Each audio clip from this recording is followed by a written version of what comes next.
little history. I was born and raised here. I love this state. It seems right here. The trees are the right height.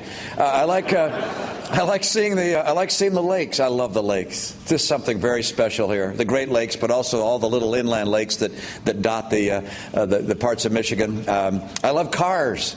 I don't know. I mean, I grew up totally in love with cars. When Mitt Romney went to Donald Trump's hotel in Las Vegas to bask in an endorsement from Mr. Trump, it's hard to believe that was only February 2nd, right? It feels like a lifetime ago. February 2nd was the beginning of a month of February that has not been kind to Mr. Romney. This is the graph we showed last week that I still think is the most important thing in the 2012 horse race. That navy blue line shooting up into the stratosphere is Mitt Romney's unfavorability rating. And then there's Michigan. The Michigan primary, a week from tomorrow, is being cast as a do-or-die moment for the Romney campaign. Mitt Romney grew up in Michigan. His dad, George Romney, was a popular governor there.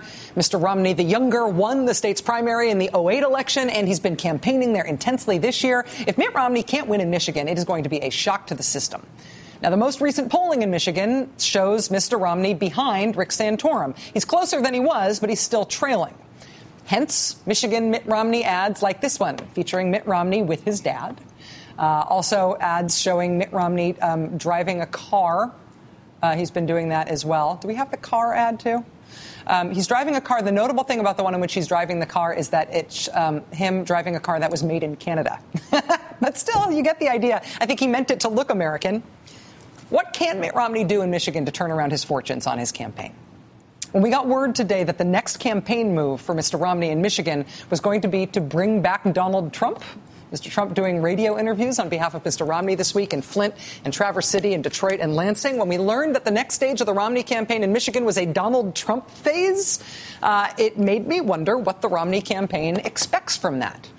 It made me wonder how the Donald Trump endorsement has worked so far for the Romney campaign and its prospects. Turns out there's an app for that. It's trackable graphically. We did it today on our blog. This is the RealClearPolitics.com graph of an Obama versus Romney head-to-head race. This starts in roughly mid-October. President Obama on top there the whole time, the blue line. Mr. Romney, the red line, coming in lower. But the point at which things really start to go badly for Mr. Romney, the inflection point there, you can see there. That point, that date, February 3rd. February 3rd. Why is that date? What was going on for Mitt Romney February 3rd? Oh, right. That was the day after the Donald Trump endorsement. And it may just be a coincidence, but that endorsement does coincide exactly with Mitt Romney's poll numbers being thrown down a dark well with no rope. The Romney campaign, nevertheless, doubling down today on giving Michiganders all the Donald Trump they can handle and more. Joining us now for the interview is filmmaker, author, and Michigander, Michael Moore. Mr. Moore, thank you for being here. Thanks for having me. Happy President's Day. Yes, indeed. Enjoying the holiday?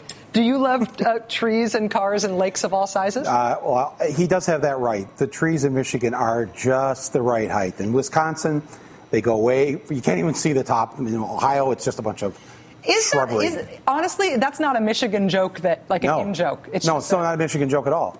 No, it's no joke. Okay. And he likes the Great Lakes, but there's all these little lakes. And, I mean, the poor guy, I mean, I just start to feel sorry for him on some level. Not too much, but yeah. But it, when I was in grade school, his dad was the governor of Michigan, all through grade school, all growing up. It was George Romney. And George Romney, was a man who supported the civil rights movement. When he was the CEO of American Motors, he took a pay cut because he thought CEOs shouldn't be paid this much.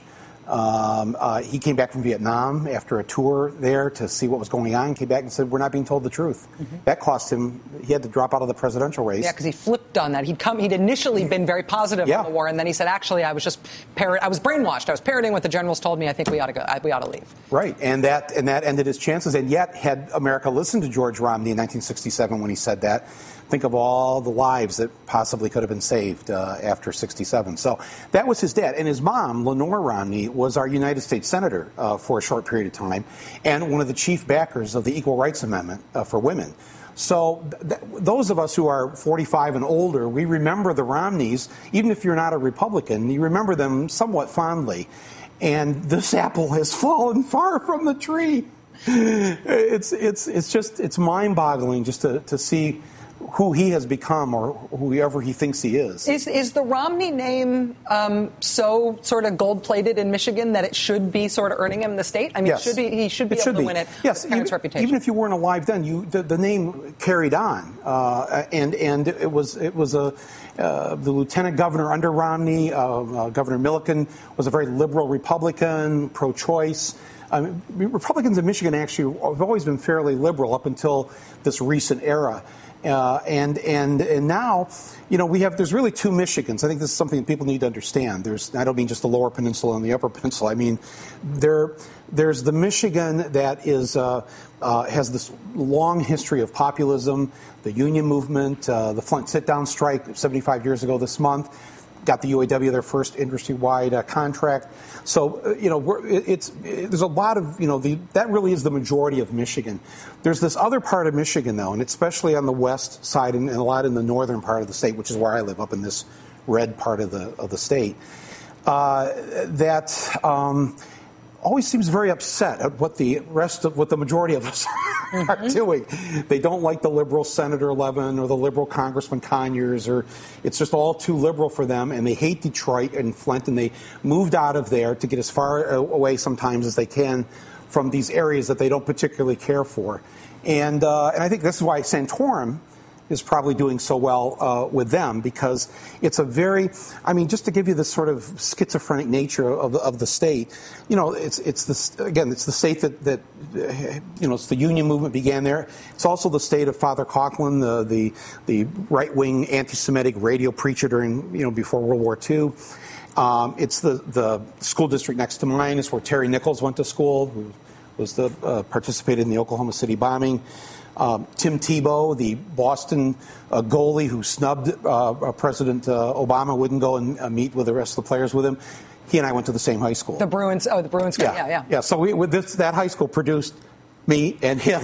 So that is Michigan. So you're saying that rather than thinking of Michigan as a state that is any one thing, because if you can have a conservative state that gives you kind of a specific kind of conservative politics, but if you've got a state that's got a lot of liberal populism in it, you end up with kind of a combative form of conservatism among the Republicans? Yes, and in fact, that swings sometimes way to the right, because it's trying to fight. They're afraid. It's trying to fight this nucleus of liberal thinking in America that is very much a part of Michigan's history, and so Santorum probably is going to do very well with them, and it is surprising. I think if a year ago, nobody would think this was even a contest. Why bother about Michigan? It's Romney, Michigan equals Romney. And I don't think that's the case. And I don't think it's just because of his auto bailout thing, because the polls have shown that Republicans actually in Michigan are opposed to the bailout to a fairly large extent. Because, again, they hate anything that has to do with unions, auto workers, African Americans. I mean, there's a racial element to this. That there's Detroit, and then there's the rest of us. And I think that Romney. I think that people just. This is. Here's what I want to say. President Obama. I've been laughing a lot during this whole Republican thing, and thinking just why are we even having an election? Obama's got another 4 years. I think that's a mistake to really feel that way, because I remember us laughing at George W. Bush when he mispronounced things or he said things wrong. Like Santorum was saying this weekend, it's the theology. I didn't mean theology. Right. When a couple weeks ago when he said black, I didn't say black people. I just said black people. Yeah, but it's always code with them, But yet he does mean to get that in there, to say those things, Islamic policies. It's if he said Obama was a serial killer, they would come back later and he'd say, I didn't say that. I meant he likes cereal. I think this is going to be very interesting next week in Michigan, and the trees. The trees will be happy, I think, with the eventual outcome in November.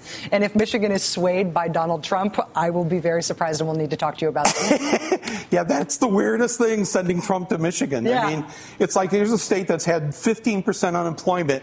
Here comes Donald Trump. Here comes the "you're fired" guy. It's the "you're fired" and his gold cufflinks. It's just, who's running this campaign? Michael Moore, our translator from Michiganese. Thank you very much. Will you come back and talk to us about this again before it happens? Yes, I will. Excellent. Yes. Okay. Thank you. Thank you. All right, we'll be right back.